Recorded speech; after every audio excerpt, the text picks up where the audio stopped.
My name's Shaquan, but a lot of people know me by my other name, Mad Skillz. I'm an MC. My name is Mad Skillz. Paris, make some noise. I'm a DJ. Oh, yeah. I'm a ghostwriter for some of your favorite rappers. I'm not about to tell you who, though. But most importantly, I'm a hip-hop enthusiast. HipHopConfessions is raw, unfiltered conversations with my friends revealing things that they didn't like, never knew about, I don't know. or never got into about hip-hop culture. So sit back. Oh, come on, y'all. Turn up the volume. Hip-hop. And listen to HipHopConfessions. Because everybody's got one. Here's a little story that must be told. And it goes a little something like this. Yo, what's up, world? It's your boy, Mad Skillz. We are back. This is my podcast, HipHopConfessions, where I bring in industry alikes and friends and veterans of the game, people who understand what the culture of hip-hop is meant to, all of us growing up and as, kids and as grown adults. And I get them to confess something, that they've never told, music-related, hip-hop-related, something of that sort. In other words, I get them to give up a hip-hop confession. I got one of my guys on the line, man, one of my favorite DJs, favorite B-boys. He a MC too, pioneer in the mixtape game, and just one of my favorite people all around, man. I love rocking to his parties. Yeah, I done been to plenty of, Toka Tuesdays in New York, man. Listen, I love this guy, man. I got my brother DJ Tony Touch in the building. What's up, bro? Yo, my dude. Love you, Skillz. How are you, What's man? up, man? Oh, I'm great, man. Living the dream, bro. Living the dream. Hey, listen, man, we still here and we still doing what we love, man. We can't complain at all, you know what I mean? Yeah, that's what I mean, man. I'm alive today. All praise to the Most High. And, living the dream, bro. We still at it. Yeah, man. Where you at? You in New York right now, or are you moving out? Because I know you be gigging like crazy.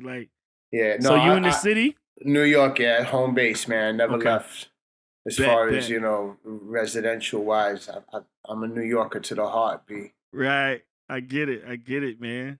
So listen, man, for me, some of my earliest memories of you, you know what I mean? Because I didn't know back in the day, like, when we first met sometime in the 90s, like, you used to break dance.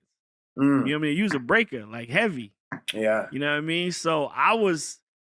Later on, when I saw, DJ Tony Touch, I was like, "Oh shit, that's the same." He was at the Rocksteady. He was at the Rocksteady in the park with us. That's right. Yeah, man. You know what I mean? Like yeah. So was that your first foray into hip hop, breakdancing? Yeah, me too. That was my first love. I think for a lot of us, in the early '80s, guys my age, we was around in the early '80s watching this whole renaissance take place. Man, it was like. It was so much energy in the city from like late 70s through the early 80s. And this art form was born.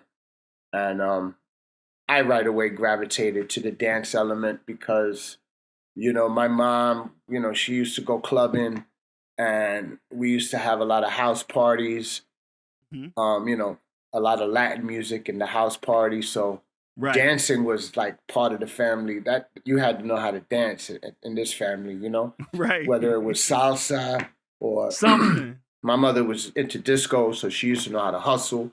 And, I used to just watch all this. So I gravitated to the dance element, Soaking it up.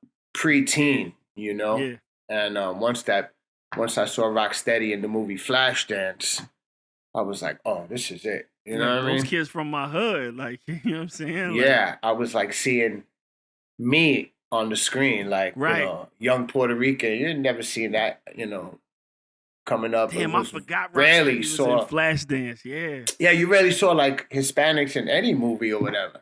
Right. So when I seen them steal the spotlight in this film, Crazy Legs, shout out to Frosty Freeze, rest in peace, Ken Swift. Buck 4. Buck 4 was it? Who? Normsky, another one who started the scene off. Mr. Freeze. Yeah. I mean, I seen these guys. I was like, wow, man. Ever since then, it's been straight like tunnel vision with this whole hip hop thing. Right. Yeah, man. Nah, man, that's super dope. I totally forgot that Rocksteady was in Flashdance. Like, yeah. Yeah, it's only like a minute and a half long. Yeah, but it was enough for us to see that. It was crazy. Greatest scene in movie history. for me. It's funny because a lot of people don't know, and I peeped it early. And then when I went back and looked at the backstory of the film, New York City Breakers was in 16 Candles, but they cut their part out. So when you see them in the beginning, they're actually in the classroom as like students. So Really? New York City Breakers are in 16 Candles. Like you see, wow. a couple of them. Action, you know what I'm saying? Powerful Pex. Yeah, Powerful Pex. Yeah, like it's a couple of them that was in. They in 16 Candles. You see them walking down the hallway with Molly Ringwald on the other side of the hallway. Because as a from back then, we was gonna see our people way before we saw the stars of the movie or whatever. You like, yo, that's my man. Like I grew up with him, or they was in B Street. Like you know what I'm saying? Like so, yeah, they was in 16 Candles. I gotta check that. I didn't even know that, man. Yeah, that's awesome. Yeah, super crazy, man. That is crazy. So man. dancing started first. You know what I mean? And you are, you like I said, you've done it all. You've MC'd, you've DJ'd, you know what I'm saying? You started out as a breakdancer, but for the most part, when you came to a lot of people in the public's attention, it was for, an ingenious idea that you had for to set yourself apart from a lot of other mixtape DJs. You know what I'm saying? You were known for having a mixtape with 50 rappers on the mixtape. That's right. You know what I'm saying? Like crazy. How did that idea? What made you even have that idea to even do that? Because you was already thinking ahead of the game back then. Yeah. How did that idea birth in your head? I'll tell you, there was a couple of elements that pushed that 50 MCs into place. First, I was approaching my 50th mixtape. I didn't really have fancy names for my cassettes. I just numbered them like 1 through Hip Hop 1, Hip Hop 2. Easy way to remember them, yeah. Yeah, and if you're a collector, easy way to see what's up, see what you're missing. A lot of guys will come up with these fancy names like Volume 1, 2, and 3, and then they'll come up with a whole new name. So the catalog is all over the place. It's hard to keep up. I kept mine numbered 1 through. So I was approaching tape 50. So I was like, yeah, I got to make this a special one, And the year before, I put that out in 96. But in 1995, my brother Doo-Wop put out a mixtape called 95 Live was the name of his tape. And yeah. And he put out this cassette where he was always known for his intros, where he would be him and sometimes Bounce Squad, like Snagglepuss. He'd have different people in his crew. They would do like the intros to his tapes. But he took it a step further. He did this like 25-minute intro with like, at least half a dozen big name MCs like KRS, Q-Tip, I think Busta Rhymes is on it. Some heavy hitters. Heavy hitters, 25-minute intro that was like right, mind blowing. I remember that. He changed the game with it. He raised the bar. And I remember my favorite rapper back in those days on Doo-Wop's mixtapes was Snagglepuss. Yeah. Because I, being the age that we was, you remember the cartoon character. That's right. I could visually see this guy because I never knew what he looked like. Because back then it wasn't no videos for mixtapes. It's just you just rocking, unless they put the person on the cover. But Snagglepuss was probably like my favorite, Punchline MC. You know what I'm saying? Like, it was genius, man. It was genius. So they had this whole movement going on. Shout out to Doo-Wop. To this day, we mad tight, But he put out that 95 Live, and I was like, wow, he raised the bar.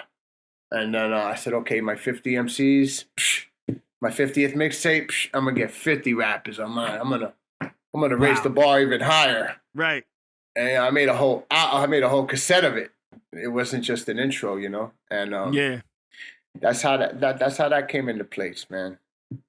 So just jumping around, you know what I mean? Like I said, you definitely were, are and still are a very popular DJ, you know what I'm saying, in the culture. So from breakdancing to DJing, like I said, it's a few of us that have always done something hip hop related. We might have rapped, but it's very few of us that have done like all four, you know what I'm saying, and did it well.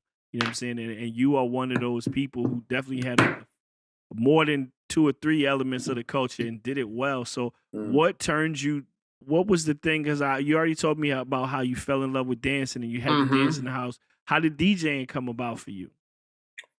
DJing came about, actually, I was rapping first, and I was part of this crew because back in '84, my parents moved down to Florida, Orlando, Florida, and so I went to high school out there.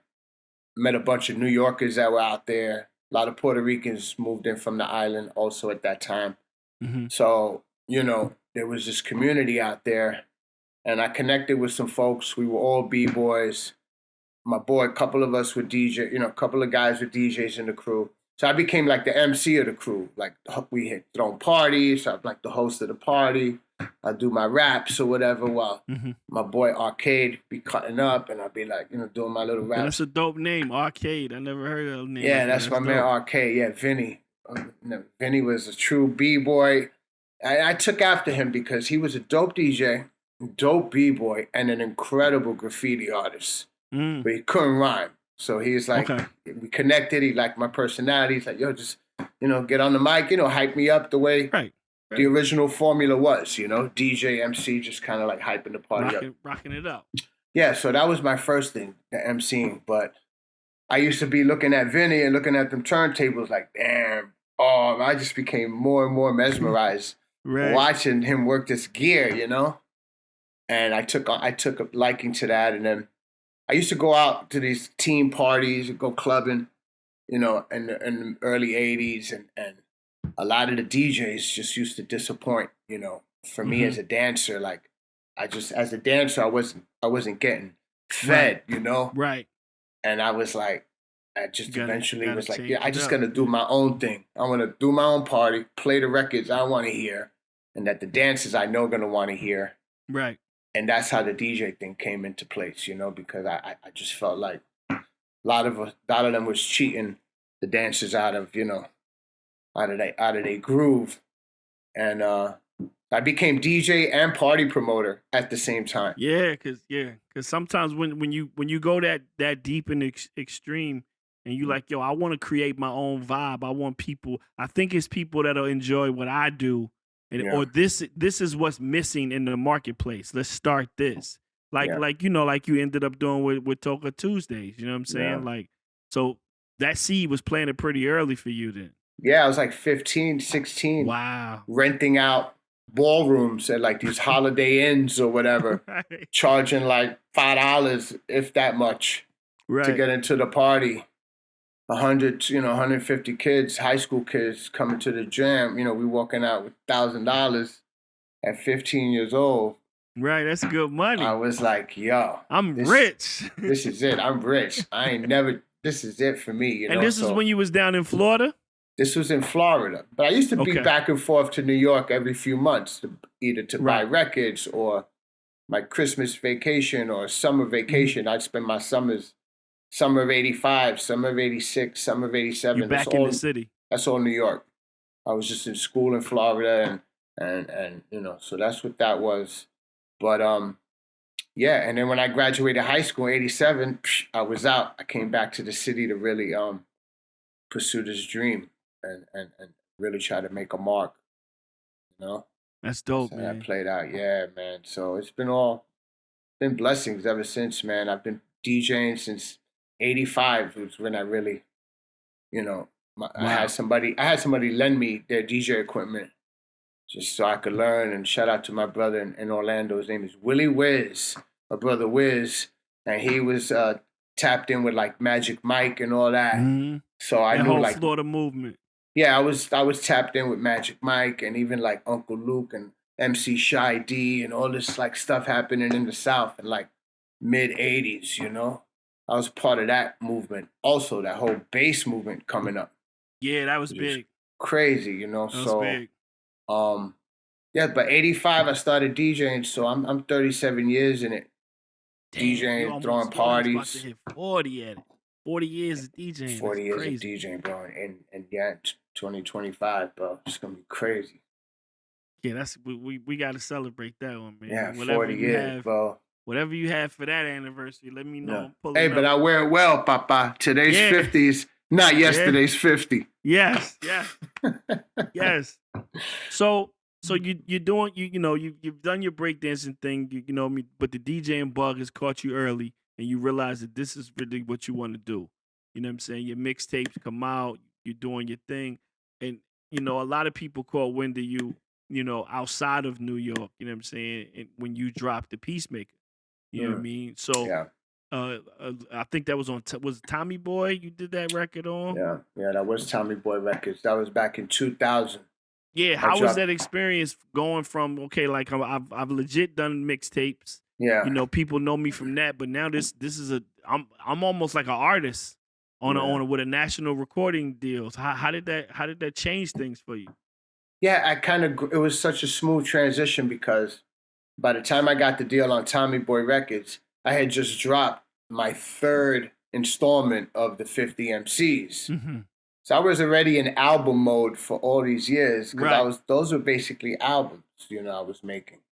And I did 3 of those. 1999 is when I dropped 50 MCs, part 3.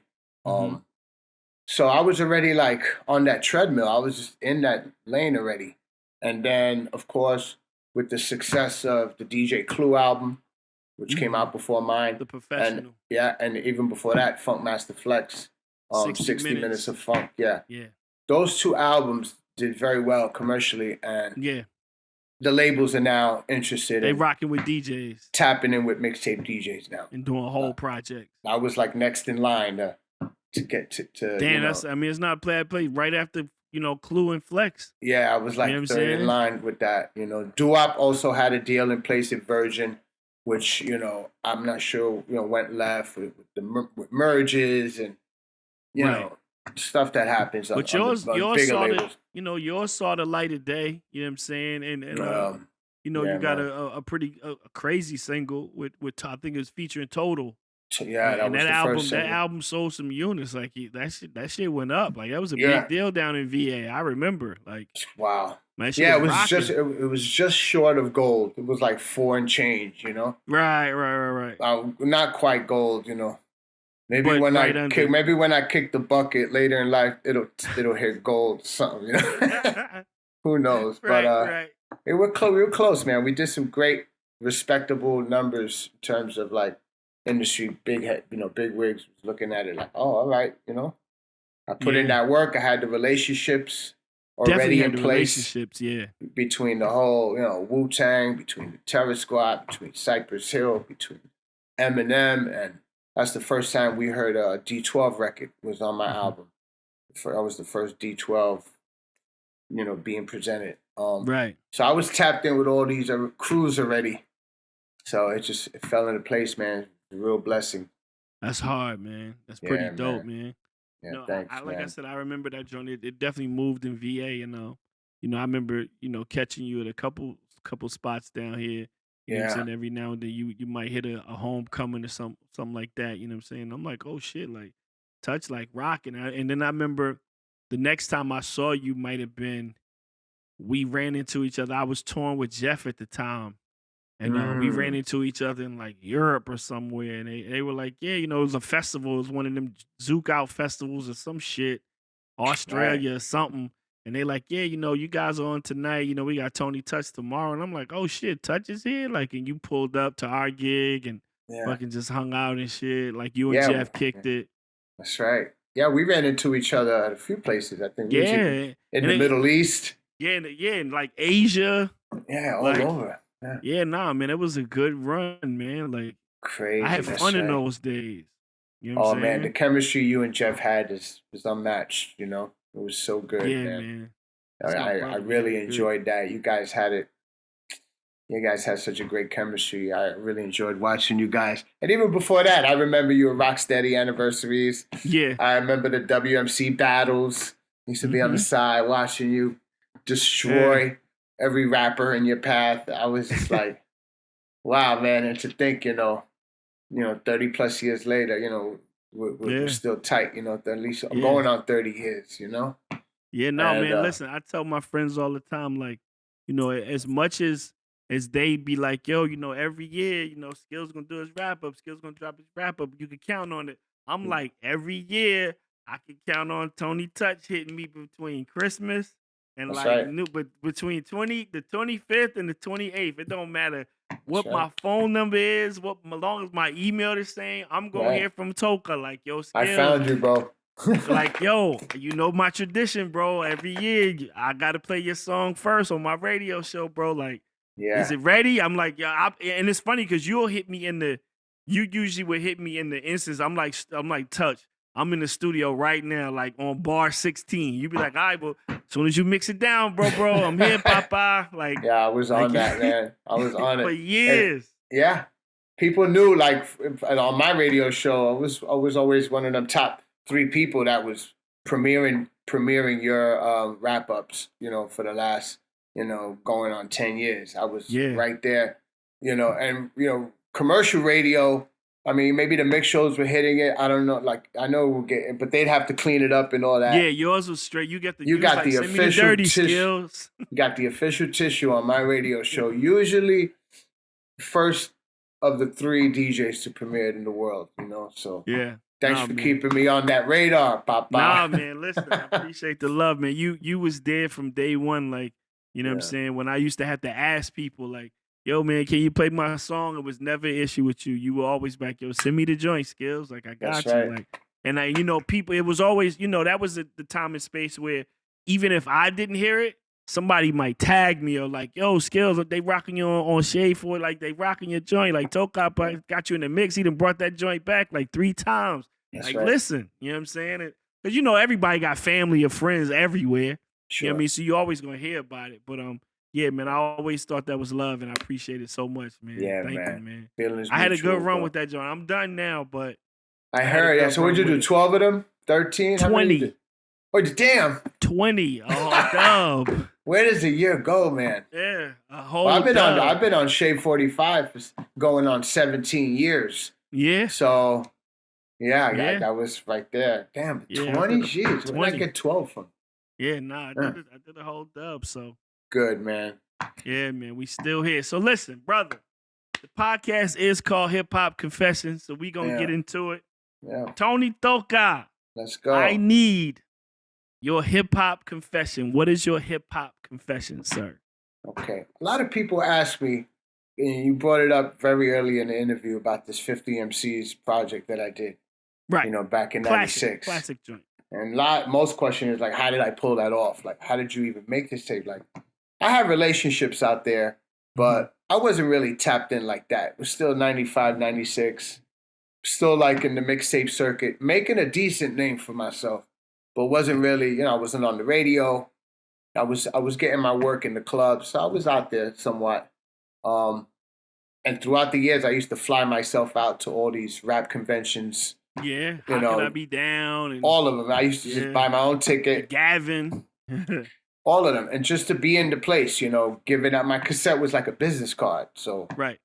Give out 100, 200 cassettes to industry heads, rappers, whatever. And also record drops. I used to get all these drops. Yeah, I had to get those. With the little portable, give me a drop. One of those guys. Right. So I had a good amount of relationships by 96, but to pull off the 50 MCs, one of my secrets, and this is my confession, was that I used to book a room in the studio called D&D Studios. Oh, classic, yeah. Yeah, they had 3 rooms. I used to get the D room, which is the real small one. Wasn't the greatest sounding room, but it got the job done. I had this mic, I had the Neumann, I had the small, SSL, whatever, the board, and we was rocking in that room, Actually, no, that didn't have the SSL. That had the other board.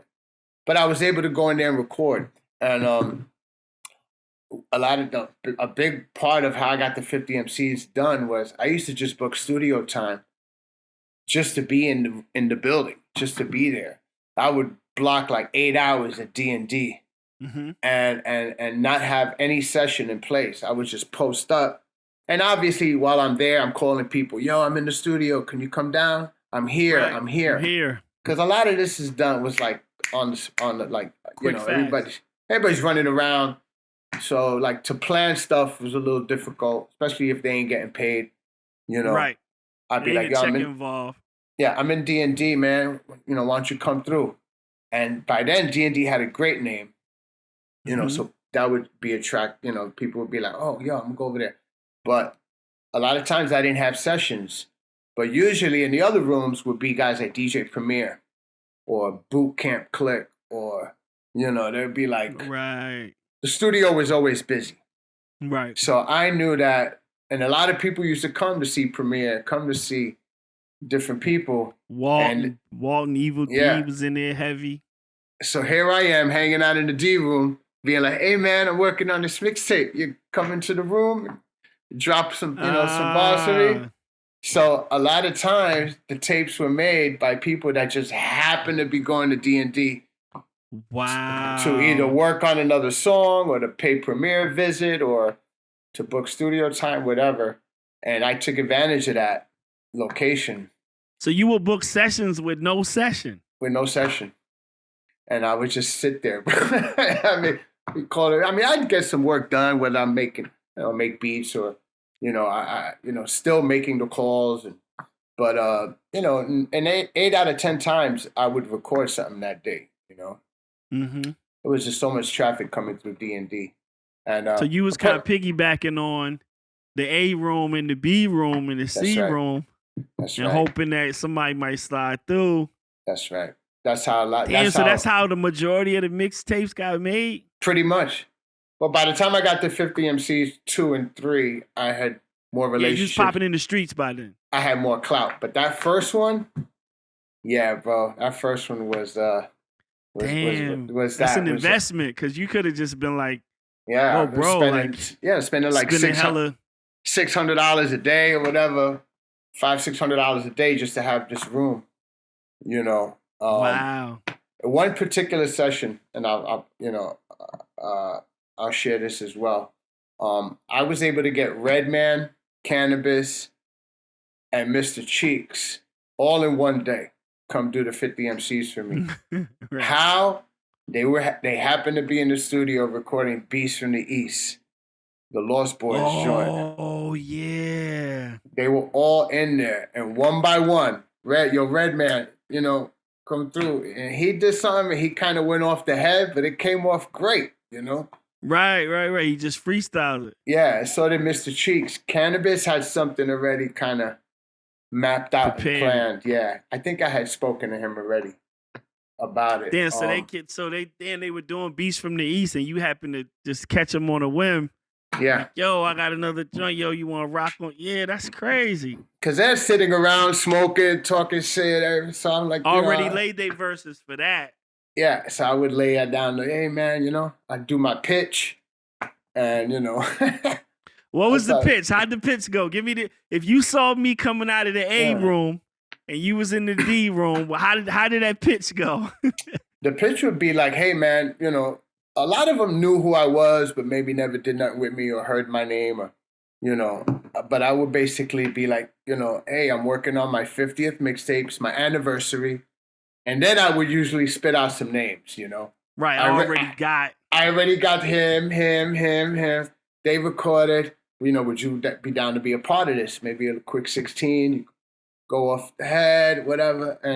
But that was the pitch, my 50th tape, and use some of the names I already had recorded. Hey, good business. Good business. The hustle is real.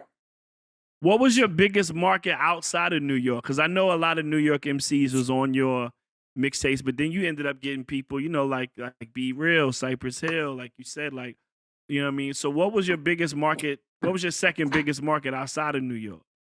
Give me a second. I got to stop. I have a recording going here. I got to stop. Hold on one second. Okay, bet. 1 second.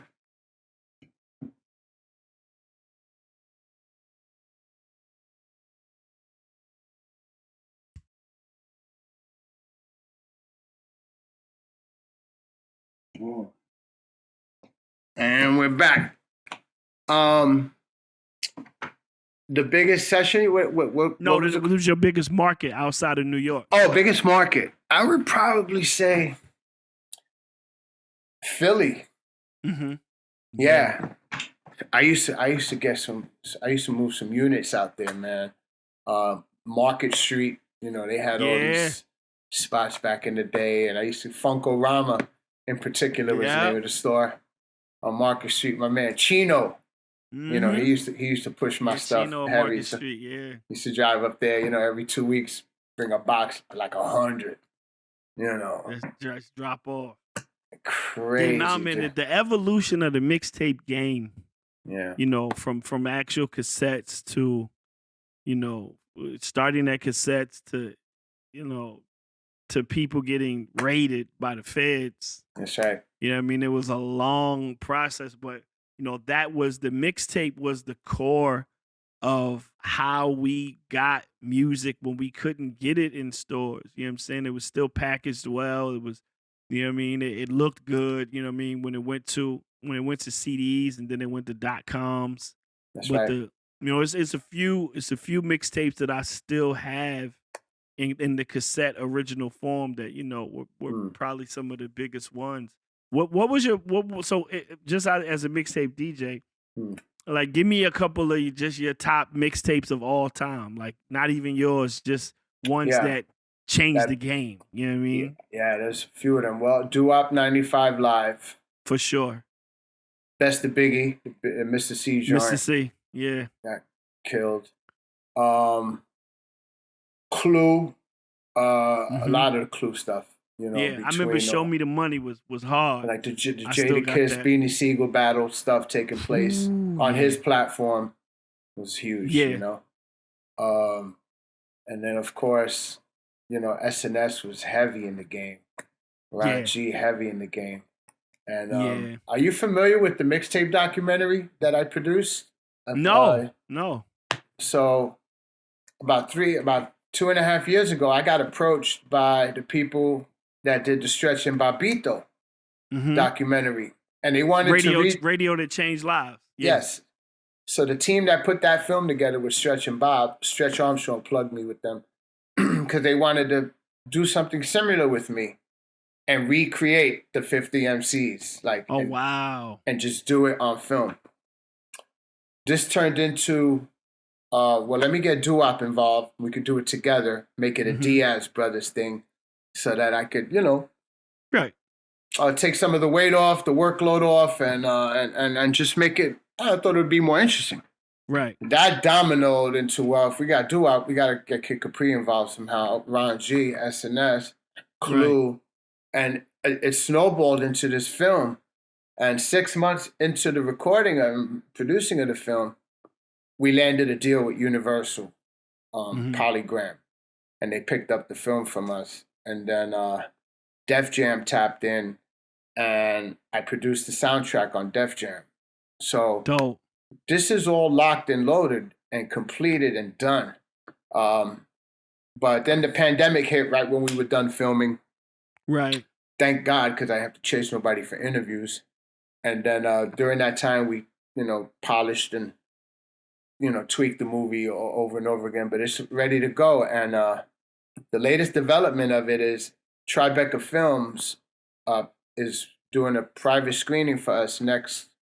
Not private because we're selling tickets, but Tribeca Films is doing a screening for it next week, April 7th in New York. I don't know if you're around for that. That's dope. It's basically the story being told, man. The whole culture being, KRS-One is like my co-pilot. I'm not really doing the interviews. I'm kind of like navigating the film.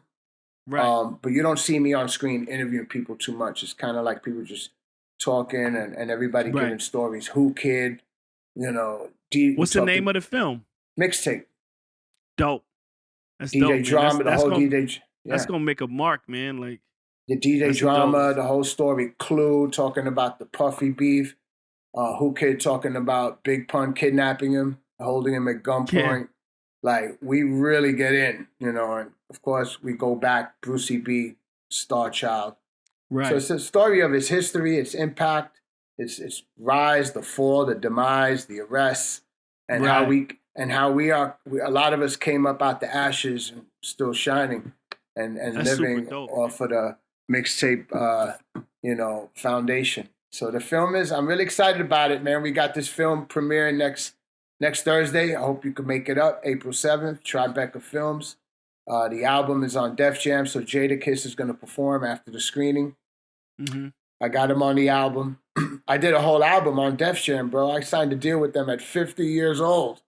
Wow. Crazy, right? And basically it's think 50 MCs, but in Def Jam mode. Right. Def Jam artists from the past, Def Jam artists from the present, over vintage Def Jam beats. So I did this whole like mashup of like Jadakiss. Like Jadakiss rhymes on Tonight's the Night. Rick Ross is on Paul Revere. Like I got this crazy thing that's going dope. on.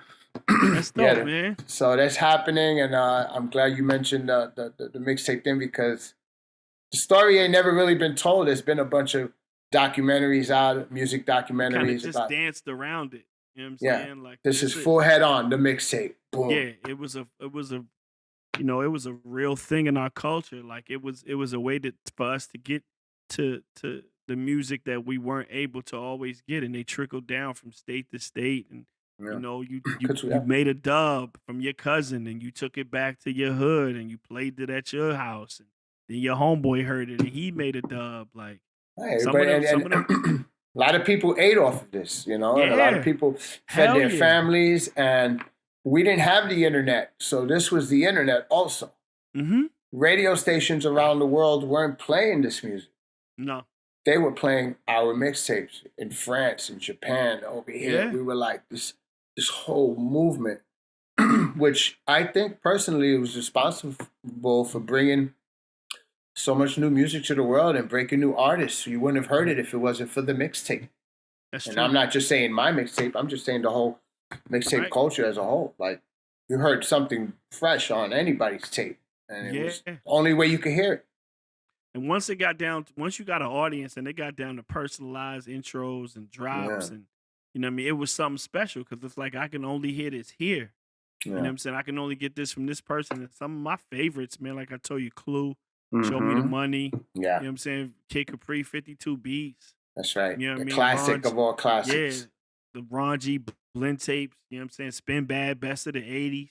God bless him. You know what I'm saying? Yeah, God bless his soul. Spin Bad, you know what I mean? Those Green Lantern, It's Just Us and the Guns, like, you know what I'm saying? Like, it's so many, man, that I was like, these stand alone.